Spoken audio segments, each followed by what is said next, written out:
Every major dystopian novel of the 20th century warned us about the exact same thing. They warned us that a terrifying authoritarian government would rise to power. They warned us about secret police, digital surveillance, harsh military patrols, and brutal totalitarian control. They thought our freedom would be stolen from us at gunpoint. They were completely wrong. Nobody broke down our front doors. Nobody forced us into digital chains at the point of a rifle. We did not lose our freedom to a cruel dictator. We gladly traded it away for a 20-minute food delivery app, a frictionless checkout button, and a subscription to an algorithmic entertainment stream. Welcome to the tyranny of convenience. Look at how a modern human being spends a typical day. You wake up and press a glowing screen to have hot coffee delivered to your doorstep. You tap another icon to have a random stranger drive you 6 blocks to work because walking in the rain feels too uncomfortable. You press another button to have pre-chopped vegetables and factory-prepped meals brought directly to your kitchen because learning how to cook a simple dinner requires too much effort. If a digital application takes more than 3 clicks to process your request, you get frustrated. If a video takes 4 seconds to buffer, you swipe away in anger. If a package takes 2 days instead of 2 hours to arrive at your door, you feel personally insulted by the modern logistics network. We engineered a world where every minor physical friction, every mild inconvenience, and every moment of waiting has been ruthlessly eliminated. We call this progress. We call this high living standards. We call this the peak of human civilization.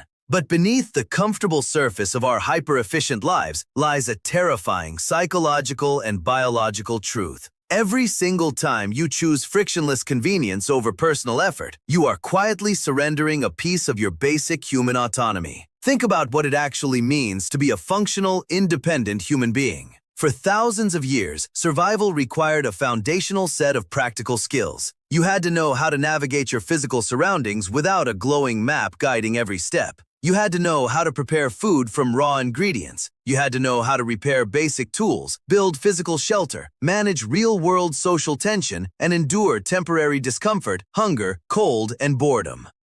Today, the average urban adult possesses the practical survival autonomy of a toddler. If the global power grid flickers for 48 hours, or if a minor digital network glitch shuts down food delivery applications and mobile payment systems in your city, millions of people instantly transform into helpless infants trapped inside concrete boxes. They do not know where their food comes from. They do not know how to fix a leaking pipe. They do not know how to navigate 2 miles without a satellite tracking system showing them where to turn. This total helplessness is not an accidental byproduct of modern tech convenience. It is the core business model. The modern platform economy operates on a very simple strategy. Take a basic human skill that people used to perform for themselves for free, make it slightly complicated or socially awkward, offer an instant digital replacement that requires 0 effort, and charge you a recurring monthly subscription fee for the rest of your life. They do not just sell you a service, they systematically strip away your capacity to function without them.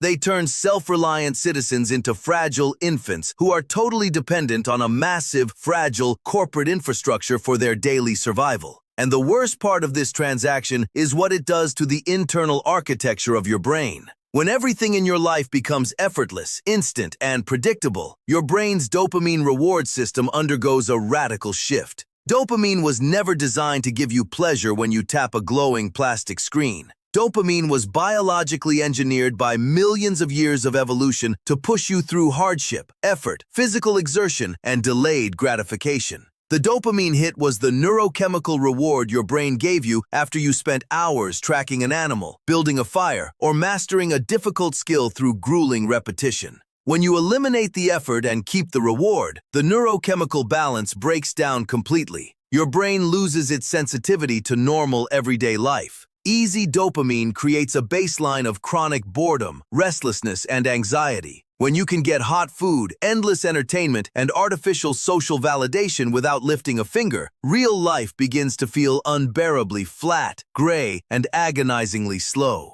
We built a world where everything is easy, and in the process, we turned ourselves into nervous wrecks who cannot tolerate 5 minutes of quiet silence. To understand how deeply this trap is laid, you have to look at the psychological concept of learned helplessness. When an animal is placed in a situation where it never has to overcome physical obstacles or solve complex real-world problems, its brain slowly rewires itself. It stops trying. It loses the confidence to initiate action. It relies entirely on the external environment to dictate its survival.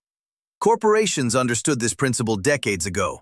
By removing every trace of friction from your daily life, they are not serving you. They are conditioning you. Think about how navigation used to work. 20 years ago, if you wanted to drive across the country or explore a new city, you had to buy a paper map. You had to look at street names, understand cardinal directions, orient yourself using landmarks, and build a mental model of the world inside your head. If you took a wrong turn, you had to pull over, think logically, analyze your surroundings, and figure out a way back. Your brain was constantly building spatial awareness, problem-solving skills, and confidence in your own ability to navigate the unknown. Today, you blindly follow a glowing blue line on a smartphone screen. A synthetic voice tells you to turn left in 200 feet. You do not look at the streets. You do not remember the landmarks. You do not even know if you are facing north or south. You are simply a passive passenger executing algorithmic instructions. If the screen dies, your spatial awareness collapses. You are lost in a city you have lived in for 10 years. The tech industry calls this seamless user experience. Psychologists call it cognitive atrophy. When you stop using a muscle, the body breaks it down to save energy. The exact same rule applies to your brain. When you delegate your navigation to satellites, your memory to search engines, your decision-making to recommendation algorithms, and your physical effort to delivery drivers, your personal competence slowly dissolves. You become an adult who is totally incapable of managing basic life friction. This is why modern society is experiencing an unprecedented epidemic of anxiety and emotional fragility. When a person who has been raised in an environment of total frictionlessness suddenly encounters a real-world problem that cannot be solved by tapping a screen or paying for 5-minute delivery, they break down. A minor delay at the airport, a difficult conversation with a partner, or a basic home maintenance issue feels like an existential crisis. Their nervous system has lost the capacity to process discomfort. They have zero tolerance for adversity because they spent their entire lives surrounded by digital shock absorbers designed to protect them from the slightest annoyance. And who steps in when you feel overwhelmed by the basic reality of being human? The exact same ecosystem of convenience apps. Feeling anxious because you cannot manage your time? Download this automated scheduling application. Feeling lonely because you forgot how to talk to real people in public? Subscribe to this artificial intelligence companion. Feeling physically exhausted because you order fast food 3 times a day? Order these prepackaged workout supplements delivered straight to your door in a brown box. It is a self-reinforcing loop of manufactured incompetence. First, they sell you convenience that destroys your practical self-reliance. Then, they profit off your anxiety and helplessness by selling you more convenience to cope with the damage. You become the ideal modern consumer. Passive, dependent, easily distracted, and utterly incapable of surviving without the very corporate network that is draining your wallet and your dignity. We used to view independence as the ultimate human virtue. We celebrated the person who could build, create, adapt, and stand on their own 2 feet. Today, independence is viewed as an unnecessary inconvenience. We are taught to laugh at people who cook from scratch, repair their own gear, or read physical maps. We call them outdated. We call them slow. We traded our rugged human autonomy for a warm blanket of corporate service, not realizing that the moment you can no longer do anything for yourself, you are no longer a free citizen. You are a paying tenant in someone else's digital kingdom. The ultimate danger of the tyranny of convenience is that it functions like a one-way ratchet. Once a society trades away its basic skills for automated comfort, it is almost impossible to go back. Think about how fragile this system actually is. The modern architecture of 5-minute delivery, algorithmic logistics, and frictionless digital living relies on a massive, highly complex global web of fragile infrastructure.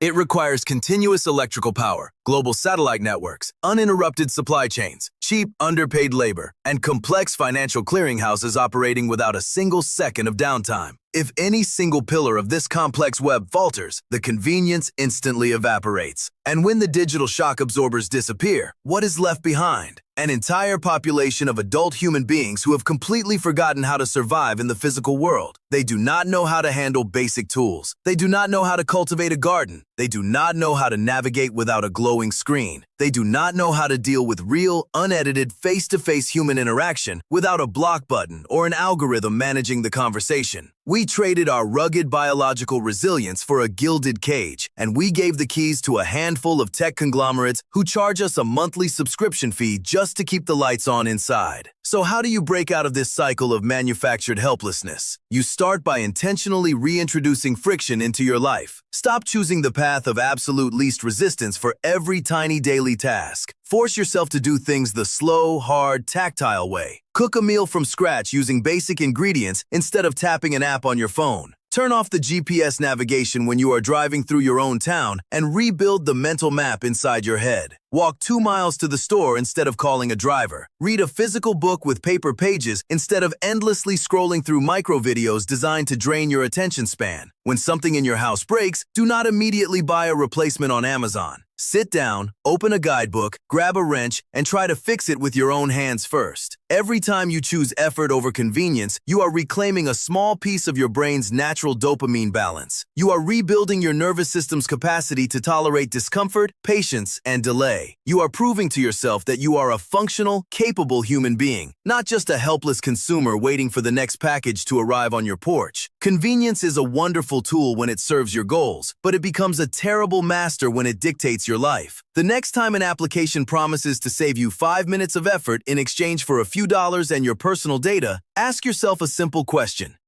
What skill am I giving up today just to avoid 3 minutes of mild discomfort? Because a life completely free of friction is not a life of freedom. It is a life of total dependency. Take back your effort, reclaim your skills, step out of the digital incubator, and remember what it feels like to stand on your own 2 feet.